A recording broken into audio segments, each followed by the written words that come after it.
Hello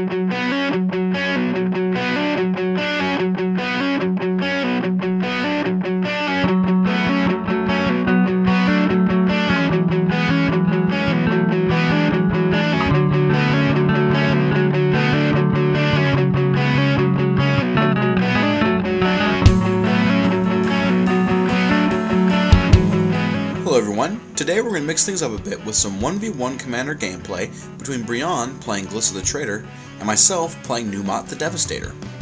I win the roll and decide to go first. Turn 1, I play a Scalding Tarn, tap it, and sacrifice it to find a Tundra. I then use that Tundra to produce 1 white mana to play an Enlightened Tutor, searching for a Sensitive Divining Top and placing it on top of my library. On Brian's turn, she played a Forest and matched my top with a top of her own.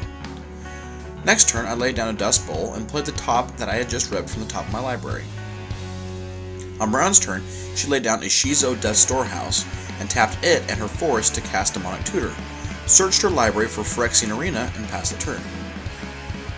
On my turn, I placed a Sheevan Reef and cast Lightning Greaves in hopes of protecting future Numot beatdowns, and passed. After setting a forest down, Brian tapped out for Viridian Emissary. On my turn, I laid down an island and played Propaganda.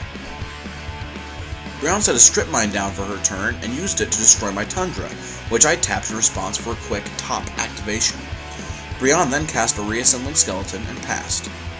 I set down a Steam Vents tapped and cast a Fabricate, finding a Gilded Lotus and placing it in my hand. Brian tapped 3 land to cast a Loxodon Warhammer. She then played Tranquil Thicket as a land for her turn. On my turn, I simply cast a Darksteel Plate and passed. Brian equipped Viridian Emissary with Loxodon Warhammer, but couldn't attack with Propaganda on the field, so she passed the turn. Still not finding a land drop on my turn, I had to cast a Clone, copying Viridian Emissary in hopes I could use it to find land for myself. Brian paid the Propaganda cost on her turn to be able to swing with her equipped Viridian Emissary. I decided to block with my own Viridian Emissary, getting my 5th land but giving her a 5th land, 5 life, and taking 4 damage to do so. On my turn, I was able to finally cast my Gilded Lotus and passed. Brian cast a Phyrexian Arena on her turn and paid the 2 mana to ping me for 1. On my turn, I laid down an Oboro Palace in the Clouds. I then cast Numot from my command zone and suited him up with Darksteel Plate and the Greaves.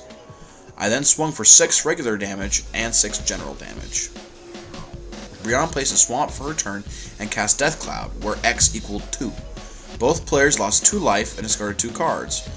I had to sacrifice Numot, an Island, and Dust Bowl, while Brian sacked a Swamp and Tranquil Thicket.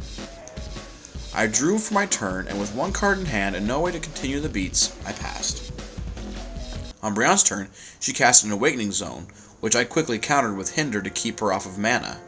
I later found out that Brian was holding a Braids Cabal minion in hand and would have just used the token produced by the Awakening Zone to feed Braids every turn, most likely winning her the game. I untapped my permanents and passed the turn back.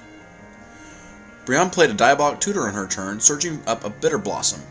At the end of her turn, I cast a Blue Sun Zenith for 4. I untapped for my turn and laid down a Reliquary Tower. I then tapped out to cast Numot a 2nd time from my command zone. I equipped Numot with Lightning Greaves and swung at Brian for 6 general damage. On Brian's turn, she cast a Sakura Tribe Elder and then a Bitter Blossom. She then just laid down a Barren Moor and passed the turn. I laid a Plains down for my turn and went directly to my attack phase, swinging with Numot again for another 6 general damage, and paid the connection fee to begin blowing up lands. I shot Brian's Shizo and Barren Moor and just passed the turn. Brian lost 2 life at the beginning of her turn from Bitter Blossom and Phyrexian Arena, and got a Fairy token. She then suited the token with her Loxodon Warhammer. Brian attempted to cast a life from the loam, but I countered it with a Spell Crumple to keep her off lands. On my turn, I cast a Steel Hellkite. I then equipped Darksteel Plate and Lightning Greaves to the Robot Dragon, while Brian sacked Sakura Tribe Elder to get a Swamp.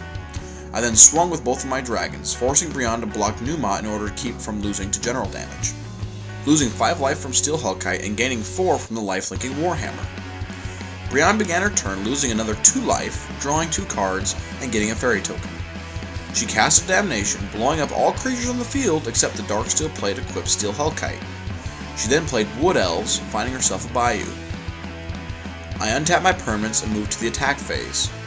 We both soon realized that I had enough mana to swing at Brion and use Steel Hellkite's fire breathing to pump him for lethal, and so we wrapped up the game right there.